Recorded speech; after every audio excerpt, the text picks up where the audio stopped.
Alors, du coup, j'ai dit, là, on va reprendre déjà la partie cours. On essaye de définir certains concepts et ensuite, on va revenir à l'exercice et on va le corriger dans le détail. Et du coup, vous avez compris que dans cette séance, on n'est plus dans l'entrepôt, mais on est plus dans la dimension supply chain. Et c'est pour cela on parle beaucoup plus de directeur supply chain. Alors, le directeur supply chain, c'est quoi? Alors, le directeur supply chain, on va dire, c'est quoi? C'est plus le responsable des différents responsables d'entrepôt qu'on avait vu dans les différentes séances. Et du coup, c'est un niveau encore plus élevé. Alors, ça peut être le directeur supply chain France, si on parle d'une entreprise, par exemple, qui est uniquement en France, ou les grands groupes où ils ont, par exemple, des sites en Thaïlande, des sites en Maroc, des sites en Australie. Et du coup, là, on va parler de directeur supply chain monde. Et là, après, on peut descendre pour parler directeur supply chain de chaque pays. Et ensuite, là, on va trouver les responsables des entrepôts qui travaillent sous la direction de supply chain. Du coup, peu importe le niveau où on se situe, là, l'objectif, c'est surtout connaître le rôle de directeur supply chain par rapport à un responsable d'entrepôt.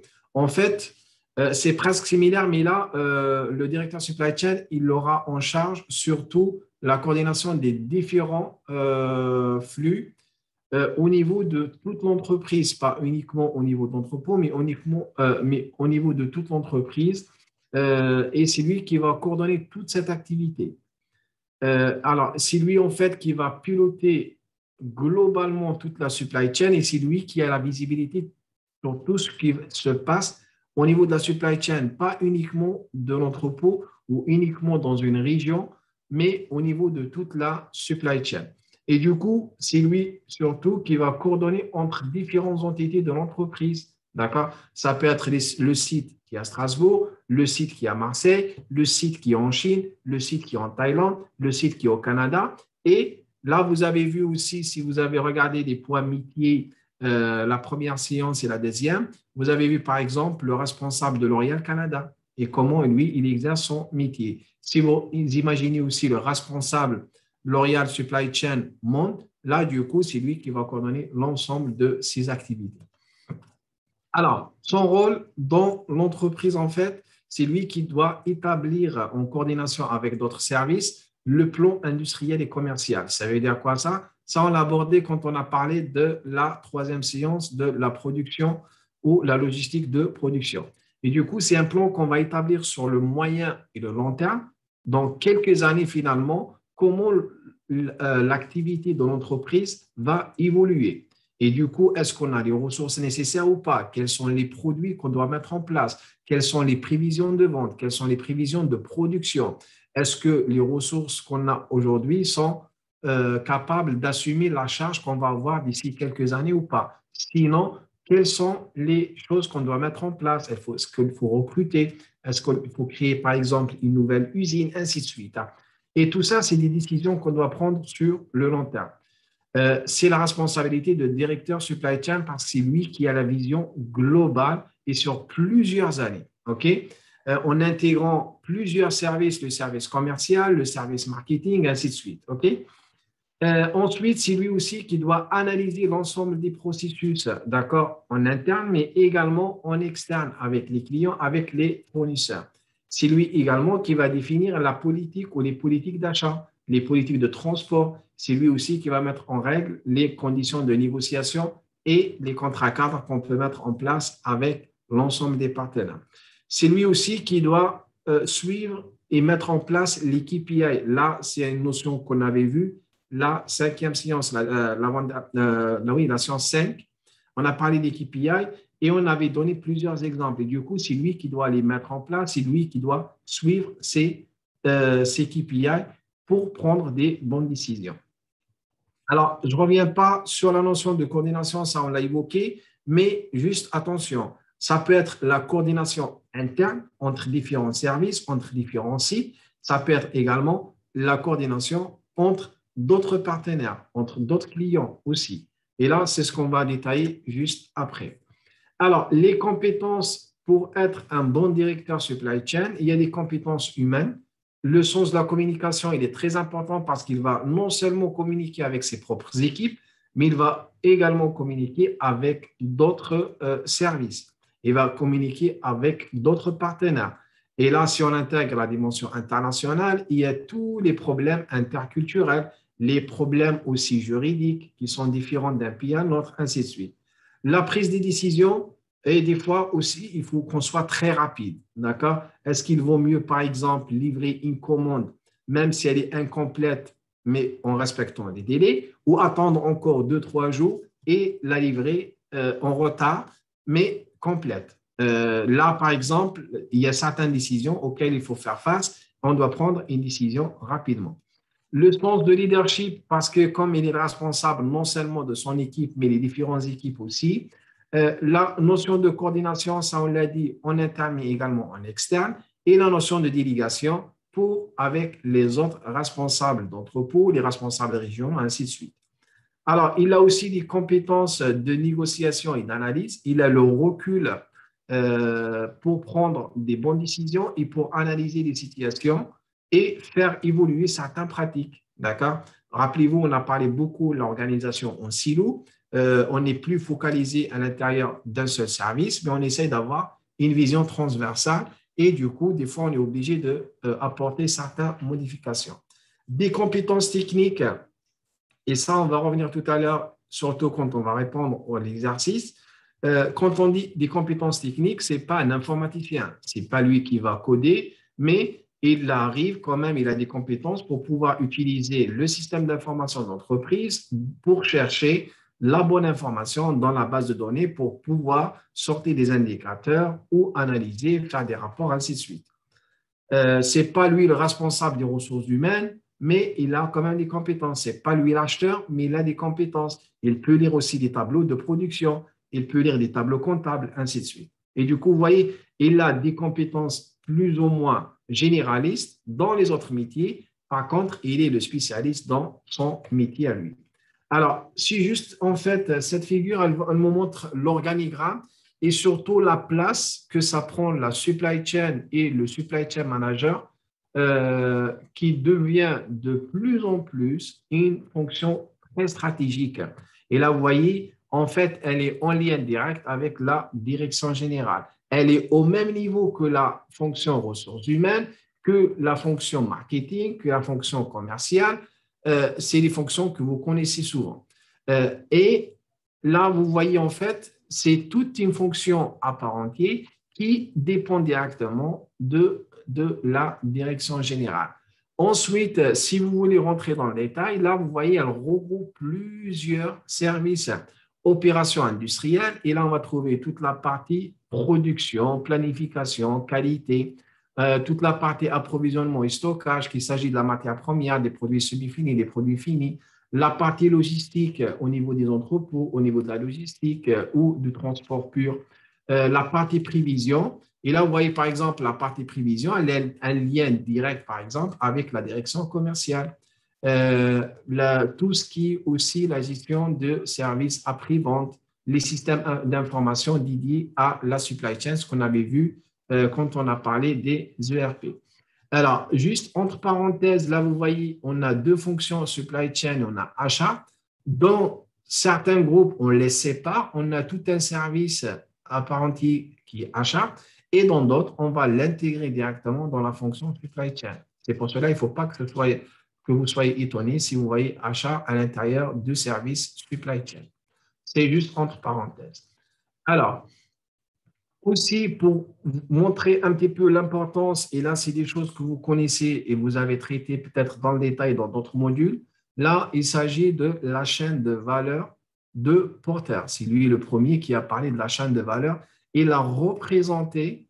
En fait, vous voyez, on n'a plus la représentation classique d'un organigramme, mais on va apparaître la logique transversale et la logistique interne, la production, la logistique externe. Et ils font partie quand même des activités primaires qui sont très importantes à l'intérieur d'entreprises. Et vous voyez aussi, on a l'approvisionnement qui est une fonction transversale.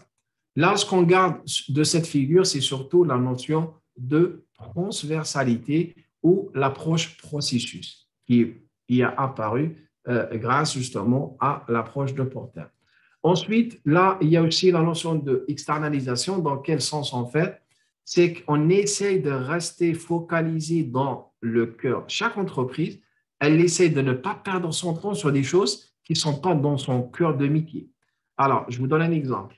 Si je suis une entreprise Pfizer, on entend beaucoup parler de ça ces derniers temps, ben, je suis spécialisé dans les vaccins, dans les médicaments, d'accord? Et du coup, moi, la logistique pure, ça ne m'intéresse pas, ce n'est pas mon cœur de métier. Et du coup, je vais rester concentré uniquement sur la production de vaccins et toute la part des logistiques, je vais l'externaliser à des prestataires de services logistiques. C'est ce qu'on avait vu la quatrième séance. OK? Je ne vais pas revenir dans le détail, mais juste ce qu'il faut conclure ici, c'est qu'on essaye de rester focalisé sur le cœur de métier et externaliser toutes les autres fonctions sans une vraie valeur ajoutée pour l'entreprise. C'est tout. Alors ensuite, là, on aborde aussi la notion d'intégration. Vous avez vu la vidéo dans laquelle on parle beaucoup d'intégration et surtout, on a donné plusieurs exemples. On vous a dit, attention, on travaille en équipe. Alors, si une personne dans l'équipe, elle tombe, c'est toute l'équipe qui va tomber. Là, vous avez eu plusieurs exemples. Et du coup, là, on va essayer de résumer aussi la notion d'intégration. Quand on parle d'intégration, on parle généralement de l'intégration horizontale. Et là, on est toujours à l'intérieur de l'entreprise, mais pas que. Vous allez voir, on va parler aussi de l'intégration vers l'amont et vers l'aval. Alors, du coup, l'intégration, c'est quoi? On essaie quand même de décloisonner en interne. Ça veut dire quoi? Si vous vous rappelez, on a dit là, l'organisation en silo où chaque service est isolé des autres. On casse les silos pour avoir une vision transversale par process et pas uniquement par fonction. Et on instaure la notion de coopération entre ces différents services qui passe bien évidemment par le partage de l'information. Et cette vision transversale dans l'entreprise, elle était possible surtout grâce au système d'information centralisé. Rappelez-vous ce qu'on avait fait aussi quand on a parlé des ERP, la cinquième séance. On a dit c'est un système d'information centralisé où toutes les données sont stockées et sont partagées dans une seule base de données. Du coup, toutes les personnes, tous les services dans la même entreprise, ils partagent la même information et il n'y a aucune barrière. Et dès que l'information elle est mise à jour, ben, du coup, tout le monde aura le même niveau ou le même degré d'information.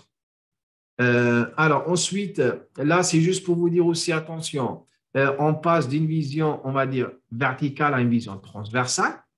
On essaie de casser les silos, mais du coup, on va revoir les process et du coup, il y a tout un travail de l'accompagnement au changement. D'accord? Et là aussi, le travail collaboratif interne, mais également externe, on l'a abordé, mais vous allez voir, ici, on parle de la collaboration et surtout de la coordination et l'intégration en interne. On casse les silos pour avoir une vision globale, une vision transversale. Et ensuite, on va également s'intéresser à l'ensemble de la supply chain. On va essayer également d'intégrer vers l'aval. Et du coup, on essaie d'intégrer le client, notre client direct, le client de client, le client de client de client, jusqu'au client final. Pourquoi? Parce qu'on dit en fait, c'est comme dans le marketing, en supply chain, le client, il est vraiment au centre, au cœur de la stratégie de l'entreprise. Pourquoi? Parce qu'on n'est plus dans le cas où le client n'avait aucun pouvoir. Je ne sais pas si vous avez fait l'historique du marketing, où quand il y avait M. Ford, il dit, vous avez le choix entre une voiture Ford noire et une voiture Ford noire. Entre parenthèses, vous n'avez aucun choix. Ce n'est plus le cas. Là, aujourd'hui, on est en 2021. Le client, il a accès à toute l'information, il peut comparer, il peut avoir les avis et du coup, il est de plus en plus exigeant. Il a de plus en plus d'informations pour prendre des bonnes décisions et c'est pour cela qu'il faut absolument qu'on l'intègre dans la stratégie de l'entreprise. Et pareil aussi, il faut qu'on l'intègre aussi vers l'amont. Ben, du coup, c'est toute la partie approvisionnement. Ça veut dire quoi? C'est le fournisseur des fournisseurs, le fournisseur ainsi de suite. Et là, en fait, ce qu'il faut noter, le fournisseur n'est plus, on va dire, un fournisseur classique. On achète, il va nous livrer, mais non, on rentre dans une relation de partenariat. En fait, il fait partie plus ou moins de l'entreprise, on l'intègre dans toutes les décisions. Et je vous ai donné l'exemple, par exemple, comment l'entreprise focale, c'est l'entreprise centrale qui peut également aider l'entreprise ou le fournisseur à améliorer son niveau de service, à améliorer sa qualité. Parce que quand il améliore sa qualité, bien évidemment, moi, au final, je vais recevoir une bonne matière première avec beaucoup de problèmes, beaucoup moins de problèmes de non-qualité, ce qui va me permettre d'avoir un produit de bonne qualité derrière. OK? Et du coup, là, vous voyez, la notion de fournisseur, elle devient plus une relation de partenariat qu'une relation classique où j'envoie la commande et je reçois la réception et je paie. Non, on développe encore plus et on l'intègre même dans la réflexion, dans la prise de décision, dans la planification et dans le partage d'informations, dans le but, bien évidemment, de satisfaire le client final, mais également de réduire le stock de l'entreprise, mais non seulement le niveau de stock de l'entreprise, mais le stock chez le fournisseur, chez le client des clients, ainsi de suite. Et si vous vous rappelez bien, il y a le lien aussi direct avec ce qu'on a expliqué, le bullwhip effect. Si on n'a pas de visibilité, si on ne collabore pas, si on ne partage pas l'information, ben, du coup, on va faire exploser le stock. Mais si on partage, ben, du coup, ça nous permet de réduire le bullwhip effect. Alors ensuite, si vous avez compris la notion d'intégration, là, on va aborder la notion de responsabilité sociale. C'est une notion qu'on entend souvent parler. Alors, en fait, c'est une notion qui existe depuis plusieurs années et elle est un petit peu partout. Alors, du coup, elle est également dans la supply chain, dans la stratégie de l'entreprise. On essaye de l'intégrer de plus en plus. Là, vous avez une figure qui explique rapidement la notion de process et comment toute la stratégie de l'entreprise, elle est tournée vers, on va dire, le personnel et en intégrant la dimension sociale. Alors, tout ça, c'est bien expliqué dans cette figure. Si vous regardez bien, c'est un extrait en fait de la norme ISO 26000 et en fait, toute la gouvernance ou toute la gestion d'une entreprise, en fait, pour faire très simple, sans trop compliqué, elle est tournée ou elle est en fait basée sur ces différents piliers. D'accord? Déjà, avant qu'on parle ça, déjà quand on parle de développement durable, alors le développement durable d'une manière simple, qu'est-ce qu'on a dit? Quand on parle de développement durable, il y a généralement les trois piliers, hein, d'accord? Il y a le pilier économique, d'accord? Il y a le pilier environnemental, il y a le pilier social. C'est les trois piliers de développement durable. Si vous voulez, on peut les représenter comme ça aussi, hein, d'accord? Bref, c'est les trois piliers de développement durable. Alors, la notion de responsabilité sociale et sociétale, RSE, elle va au-delà. Parce qu'en fait, vous voyez par exemple, un des piliers, c'est l'environnement, d'accord? Et du coup, comment l'entreprise, dans sa stratégie, dans sa gouvernance, elle va intégrer l'environnement, les émissions de CO2 et tout ce qui va avec. Non seulement l'environnement, mais il va également intégrer la relation et les conditions de travail. Est-ce que, par exemple, le personnel qui travaille dans mon entreprise, il travaille dans des bonnes conditions? OK? Là, on a donné aussi l'exemple je ne sais pas si vous vous rappelez ou pas, le Bangladesh, et c'est ce qui s'est passé il y a quelques années, c'était tout un immeuble dans lequel il y avait des ouvriers qui travaillaient presque H24 pour des grandes marques européennes. Et du coup, on ne prenait pas en compte les conditions de travail. D'accord? On ne prenait pas en compte s'il y avait des enfants qui travaillaient ou pas chez nous, mais également chez, par exemple, les fournisseurs. Le droit de l'homme, OK, après, ce qu'on entend beaucoup parler, par exemple, c'est l'égalité homme-femme. Je ne vais pas rentrer trop dans le détail. Alors, aussi, il y a les dimensions ou le pilier communauté et développement durable. Est-ce que mon entreprise, elle est soucieuse? Est-ce qu'elle est impliquée dans les développements locaux? Par exemple, j'ai une entreprise qui est en Alsace.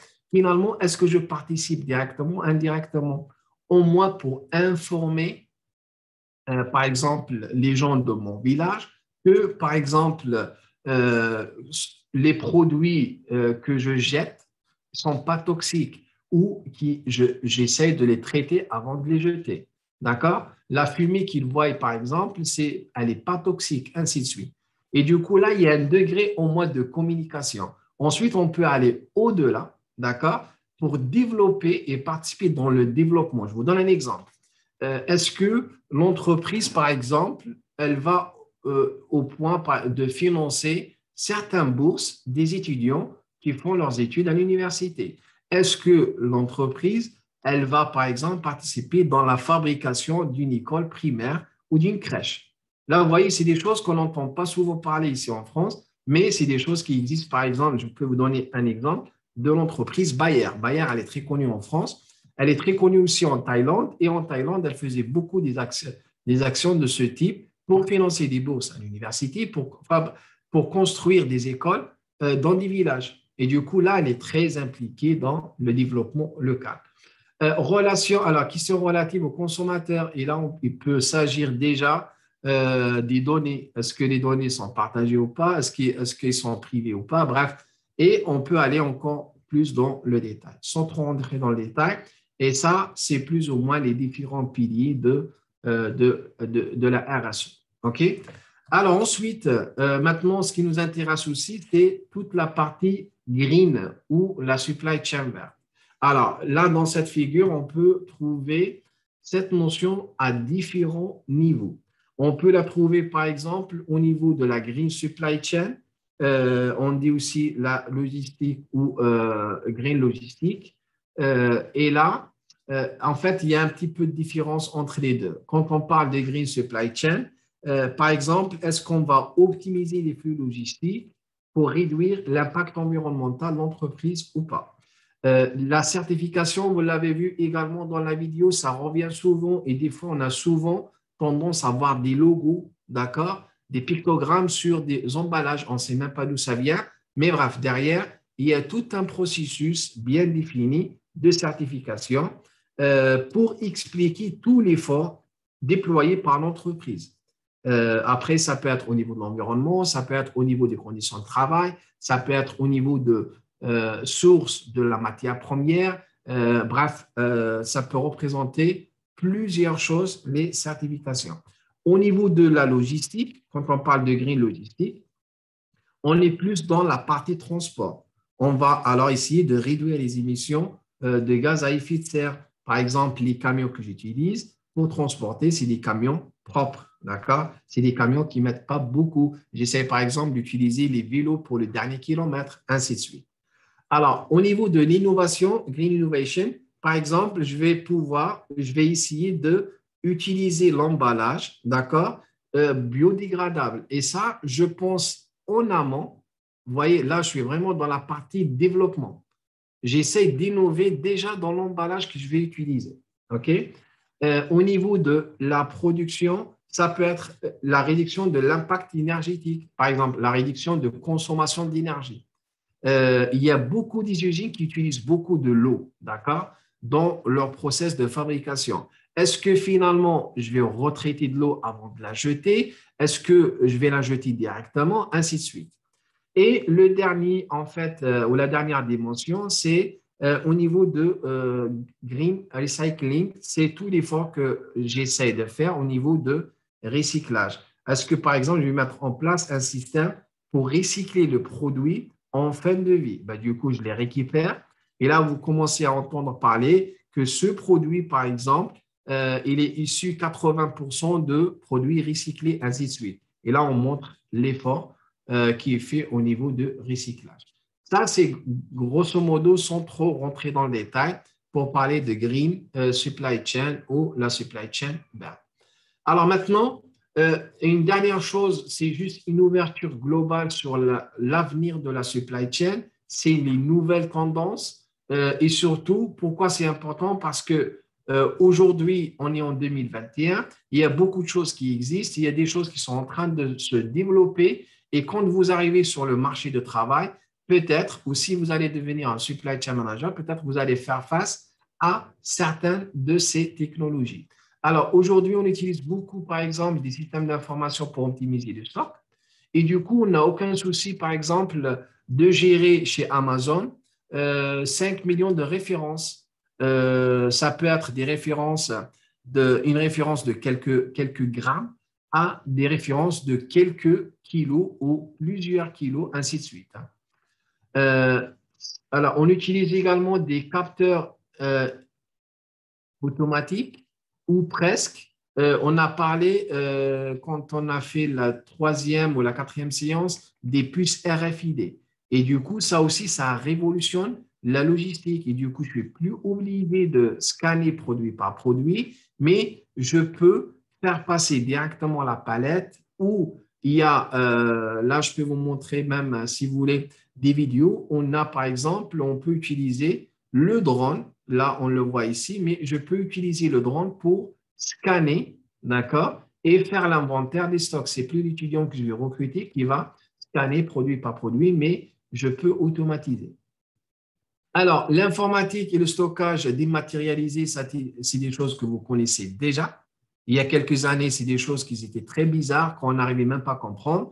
Aujourd'hui, je peux avoir un ERP, un système d'information qui est dans le cloud, d'accord? Il n'est pas dans ma machine, je peux accéder à distance et je peux l'utiliser pour gérer mon activité. La base de données, elle n'est pas chez moi, elle est quelque part. Bref, et ça ne pose aucun souci parce qu'elle est sécurisée, ainsi de suite. Utiliser la robotique et l'automatisation, je pense, vous avez vu plein de vidéos, si vous avez le temps, peut-être vous regardez sur mon compte Twitter, et des fois, je poste des choses qui sont en lien direct avec la logistique et qui montrent le degré d'automatisation. Chez Amazon, par exemple, vous avez plein de robots qui font de la préparation de commandes. C'est automatisé, c'est plus l'humain qui le fait jusqu'à certains degrés. Alors, tout ça, c'est plus ou moins maîtrisé. Et là, vous voyez, il y a des choses qui sont encore en train d'être développées. Alors là, on parle de l'analyse prédictive. Alors, c'est quoi l'analyse prédictive? C'est tout ce qui est big data, d'accord? Là, toutes les technologies maintenant, ils y mettent des informations. Vos portables, les voitures, la trottinette, bref, tout ce qui est autour de nous, hein, ça devient de plus en plus intelligent. Ça stocke l'information, ça diffuse l'information. Et du coup, comment derrière, on va profiter d'analyser toute cette masse de données, d'accord? Non seulement pour sortir des statistiques et de dire ce qui s'est passé, mais surtout dire qu'est-ce qui va se passer dans quelques temps, d'accord? Je vous donne un exemple très simple. Vous avez tous des cartes de fidélité. Si vous regardez votre portefeuille, vous en avez au moins une dizaine. Alors, comment sont utilisés aujourd'hui? Là, je peux les utiliser pour faire de la segmentation. Là, vous voyez, on est plus dans le marketing, hein, pour savoir vos modes de consommation. Et du coup, je ne vais plus vous envoyer un mail classique à tous mes clients, non, mais je vais cibler. Il y a un segment qui est plus orienté vers les high-tech et tout ce qui va avec. Ben, du coup, il aura une publicité qui est personnalisée.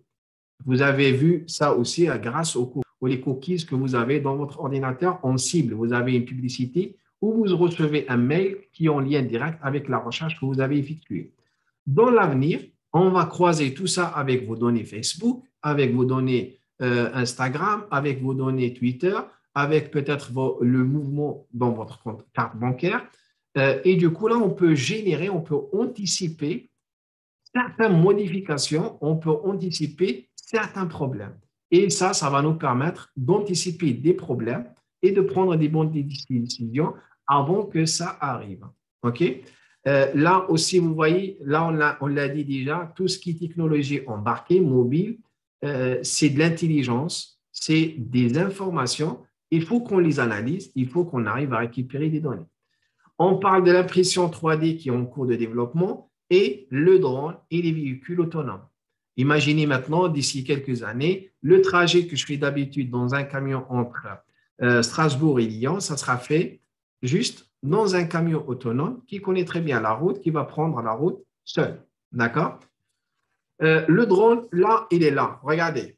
Comment j'utilise maintenant le drone? Et là, vous avez entendu parler beaucoup de drones. Maintenant, c'est encore en phase de test, mais bref, dans certaines zones, dans certaines régions, on arrive à l'appliquer. En fait, la commande que vous avez passée à 14 heures, le drone, il va vous livrer dans 20 minutes chez vous. D'accord? Et vous recevez un SMS pour vous dire le produit, il est déjà chez vous, ainsi de suite. C'est des choses qui existent, ils sont en train d'être évoluées. Alors, en termes aussi de logistique, là, vous voyez aussi, c'est des choses qui poussent un petit peu partout. c'est quoi? En fait, c'est le click and collect, plus ou moins. C'est la manière, alors, c'est la version évoluée. C'est pas, je ne vais pas passer au magasin comme on le connaît ou le drive, mais en fait, comme je travaille, je n'ai pas le temps de passer dans le bureau de poste pour récupérer. Je ne suis pas chez moi pour récupérer le colis quand le facteur, quand le livreur il passe. Ben, du coup, il y a un endroit juste à côté de mon travail où je peux récupérer, grâce à un code, je peux récupérer directement mon colis. Alors, ensuite, on finit juste avec ça.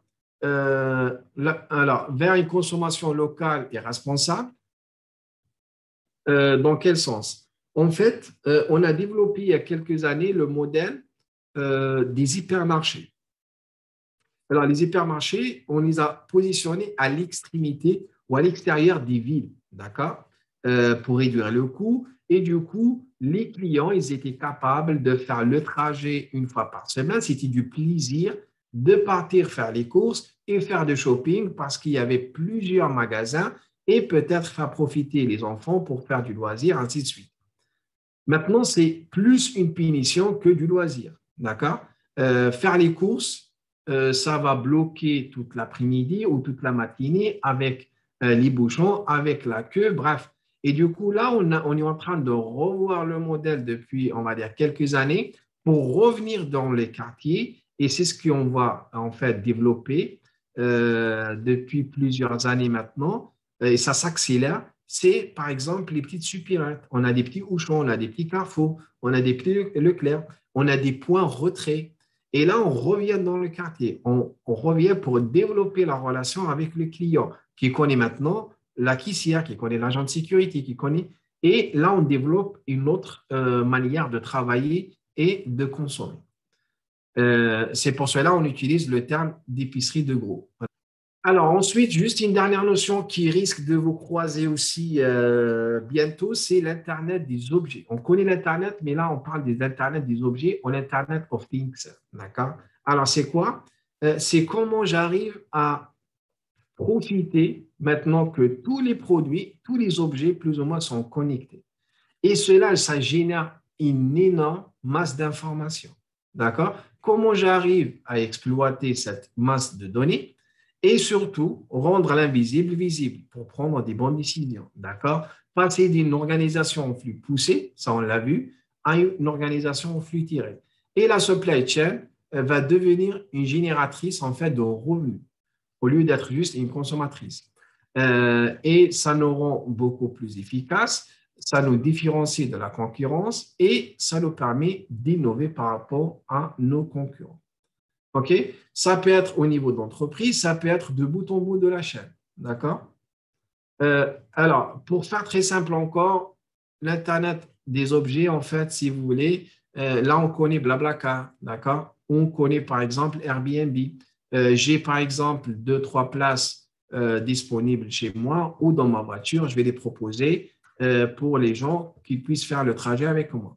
Imaginez maintenant, dans un avenir proche, c'est plus moi qui propose, mais c'est la voiture qui va communiquer avec des objets parce que j'ai de la place dans mon coffre, d'accord, et je vais faire tel trajet, et c'est la voiture qui va communiquer avec tel colis, tel colis, tel colis qui vont faire le trajet aussi. Ça peut être la voiture, ça peut être le conteneur, ça peut être l'avion, ça peut être le camion, ça peut être, peu importe. Mais là, on passe vraiment à une dimension plus importante où c'est les objets qui vont communiquer pour toute la partie supply chain. OK? Je ne vais pas compliquer trop, mais c'est des choses qui sont en train de se développer et peut-être qu'on va voir les résultats bientôt. Alors, je termine avec le point métier. On ne va pas le faire. Vous avez le temps chez vous, vous avez la télé, vous pouvez le projeter, vous pouvez regarder. C'est toujours un responsable, là, en l'occurrence, c'est un responsable supply chain de Danone qui va lui vous parler de ce qu'il fait et surtout, il va vous parler directement à vous pour vous dire ce que j'attends de vous si vous voulez intégrer l'entreprise Danone dans le service supply chain. Allez, sans trop tarder maintenant, on va passer à la correction de l'exercice, sauf si vous avez des questions sur cette partie. C'est bon pour tout le monde ou pas? Oui, c'est bon.